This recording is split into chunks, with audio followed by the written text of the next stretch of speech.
Hello friends, this is me Faheem और आप देख रहे हैं अनयूजुअल इनसाइट्स। हमारी इस यूनिवर्स में अर्थ जैसे और भी कई बहुत से प्लैनेट्स हैं, तो ये बात करना कि लाइफ सिर्फ अर्थ पर एग्जिस्ट करती है तो ये बेवकूफ़ी होगी। हो सकता है ऐसे दूसरे भी प्लैनेट्स हों जहाँ लाइफ एग्जिस्ट करती हो और इन्हीं को हम एलियंस कहते हैं। लेकिन क्या एलियंस एग्जिस्ट करते हैं या नहीं? क्या कभी एलियंस ने हमारे कंट्री को विजिट किया है? 18 दिसंबर 2012 राजस्थान के जोधपुर गांव में नॉर्मल सा दिन शुरू होता है। लोग अपनी रोज़मर्रा की ज़िंदगी में मसरूफ़ होते हैं और अचानक पूरे जोधपुर में बहुत ही लाउड और सोनिक बूम साउंड प्रोड्यूस होता है।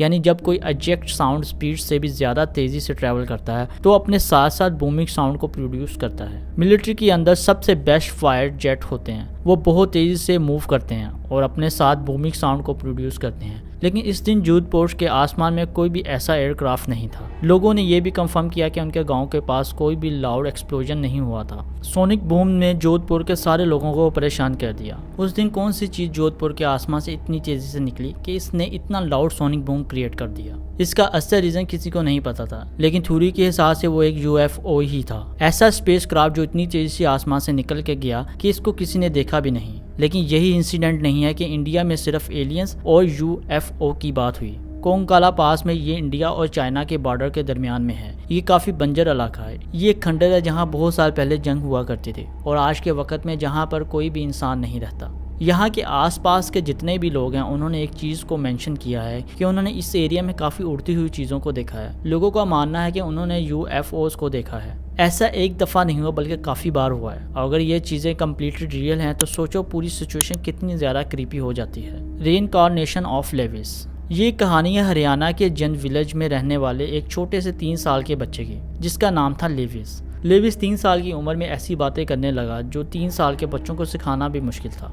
अपने पिछले जन्म की लाइफ की पूरी स्टोरी वो अपने पेरेंट्स को बताने लगा। वो एक दूसरे गांव का है। उसके गांव में एक संदीप नाम का लड़का था और उसकी मौत इलेक्ट्रिक करंट लगने की वजह से हो गई थी। लेविस का असल तरीके की बातें करना तो बहुत मिरेकल था। लेविस की बात मानते हुए उसके पेरेंट्स ने उसे उस विलेज में ले गए जहाँ की बात वो करता था और वहाँ जाकर सारी मिस्ट्री ओपन हुई। लेविस की बताई हुई हर बात सच निकली। ये केस इतना ज़्यादा इंटरेस्टिंग था कि मीडिया ने इसको कवर किया था। जब लेविस को रामला विलेज में लिया गया तो मीडिया के होते हुए भी उसने अपने पुराने घर को पहचान लिया। जब लेविस को घर के अंदर पिक्चर दिखाई गई संदीप के माँ बाप की और संदीप की, तो उसने बहुत ही आसानी से सबको पहचान लिया था। लेकिन फिर आया इस इन्वेस्टिगेशन का सबसे डार्केस्ट पार्ट। फिर लेविस से पूछा गया कि संदीप की मौत कहाँ हुई और लेविस ने बगैर किसी की मदद के वो स्पॉट दिखा दिया जहाँ पर करंट लगने की वजह से 11 साल के संदीप की मौत हो गई थी। जब इस इन्वेस्टिगेशन को साइंटिस्ट के पास भेजा गया तो उनके पास कोई भी एक्सप्लेनेशन नहीं थी कि उनके दरमियान ऐसा क्या कनेक्शन है कि उसको सब कुछ पता है। लेकिन मेरे हिसाब से ये कनेक्शन किसी और चीज़ का नहीं, पिछले जन्म का है।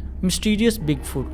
हिमाचल में इंडिया के लोगों का काफ़ी स्ट्रॉन्ग बिलीव है कि ये बिगफुट एक्चुअल में एग्जिस्ट करता है। उनका कहना है कि हिमालयन माउंटेन्स में ऐसी कई अनएक्सप्लोर्ड जगह है जहां आज तक कोई भी इंसान नहीं पहुंच सका और उन सारे सुनसान इलाकों के गुफा के अंदर ये मिस्टीरियस क्रिएचर रहते हैं। वैसे तो इनका एग्जिस्टेंस सिर्फ एक मिस्ट्री था, लेकिन इस मिस्ट्री को एक स्ट्रॉन्ग बेस तब मिला जब हमारी इंडियन आर्मी ने इसे रिपोर्ट किया और सोशल मीडिया पर पिक्चर प्रूफ में शेयर किया गया।